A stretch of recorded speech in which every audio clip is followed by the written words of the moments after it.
हाँ जी, अज आप कैलकुलेट करांगे डोमैसटिक इनकम जो अपने न्यूमेरिकल आया होया ये अपना है जी जो अपना सैंपल पेपर आ 2023 ते 24 ਤੇ ਉਹਦੇ ਵਿੱਚ ਆਪਣੇ ਨਿਊਮੈਰੀਕਲ ਆਇਆ ਹੋਇਆ। ਤਾਂ ਹੁਣ ਦੇਖੋ ਜੋ ਆਪਾਂ ਨੂੰ ਕੰਪੋਨੈਂਟ ਦਿੱਤੇ ਹੋਏ ਨੇ household consumption expenditure, gross fixed capital form ਆਪਣੀ capital formation, government final consumption expenditure, change in stock, ਇਹ ਆਪਣੇ ਜਿਹੜੇ ਕੰਪੋਨੈਂਟ ਨੇ ਉਹ ਹੈਗੇ ਨੇ ਜੀ ਐਕਸਪੈਂਡੀਚਰ ਮੈਥਡ ਦੇ।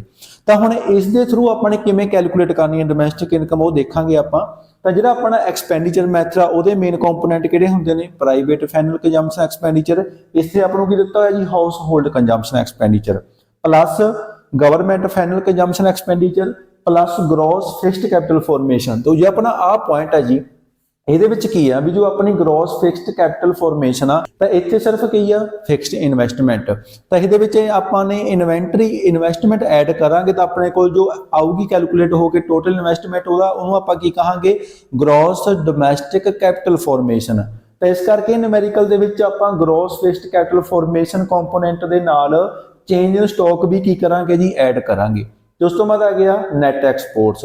ਜਦੋਂ ਆਪਾਂ ਫਾਰਮੂਲਾ ਅਪਲਾਈ ਕਰ ਲਿਆ ਜੀ ਤਾਂ ਇਸ ਦੇ ਥਰੂ ਜਿਹੜੀ ਆਪਣੇ ਕੋਲ ਵੈਲਿਊ ਕੈਲਕੂਲੇਟ ਹੋ ਕੇ ਆਉਂਦੀ ਆ ਉਹ ਆਉਂਦੀ ਜੀ ਆਪਣੇ ਕੋਲੇ ਜੀਡੀਪੀ ਐਟ ਮਾਰਕੀਟ ਪ੍ਰਾਈਸ। ਤਾਂ ਹੁਣ ਇੱਥੇ ਤੱਕ ਜੋ ਆਪਣੇ ਫਾਰਮੂਲਾ ਅਪਲਾਈ ਕਰ ਲਿਆ ਤਾਂ ਇਸ ਤੱਕ ਜੋ ਆਪਣੇ ਕੋਲ ਵੈਲਿਊ ਕੈਲਕੂਲੇਟ ਹੋ ਕੇ ਆਉਂਦੀ ਆ ਉਸ ਨੂੰ ਆਪਾਂ ਕੀ ਕਹਿੰਦੇ ਆ? GDP at market price. But अपने कैलकुलेट करना डोमैसटिक इनकम उसनों आपां की कहते हैं net domestic product at factor cost.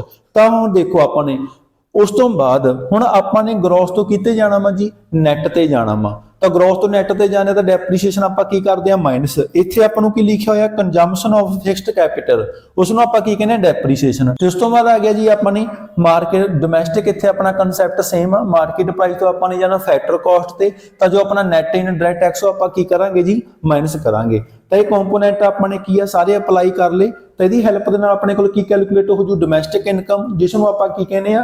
NDP at factor cost. तो जो अपना हाउस होल्ड कंजम्पशन एक्सपेंडिचर सी वो कितना सी? 600 जी। तो जो अपना उस तो बाद गवर्नमेंट के खर्चे किन्ने ने होए? 200। जो अपनी ग्रॉस फिक्स्ड कैपिटल फॉर्मेशन है वो भी 200 है जी। उस तो बाद आके चेंज इन स्टॉक 40 आ माइनस नैट एक्सपोर्ट्स। क्यों करे? क्योंकि अपने को जो नैट एक्सपोर्ट्स आ वो की आ? माइनस दे विच आ, क्योंकि नहीं तो आप नैट एक्सपोर्ट्स प्लस करते हैं बट वो अपन की नैगेटिव दिता होया तो आप इस करके माइनस करांगे। डेप्रीसीएशन अपने को कितनी है जी? 40। तो उस तो बाद आ गया नैट इन डायरैक्ट टैक्स कितना वा? 120। तो अपने को आ फार्मूला अप्लाई करके जो अपने को वैल्यू कैलकुलेट होकर आई है वो आई है जी 840। तो ये अपनी केड़ी वैल्यू आ? Domestic income.